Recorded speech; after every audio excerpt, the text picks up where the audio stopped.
This tune has been taken from a collection of 53 simple jigs specially selected, arranged or composed by Lindsay Davidson for beginner pipers. This book of simple jigs for beginner pipers is intended to be, as they say, exactly what it says on the box. Put simply, these are tunes which can be used by people who have recently started to learn to play bagpipes. They can be used as exercises, or as simple little tunes. For those at the start of their piping adventure, these tunes can provide repertoire that is easy to learn and can bring satisfaction and confidence.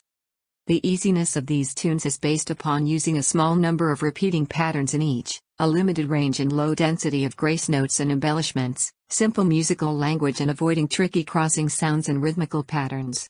If there is a musical compromise, it is for these specific reasons. This collection should also prove useful to bands seeking an interesting and attractive repertoire as well as soloists seeking a challenge in the satisfaction of playing fast dance music well.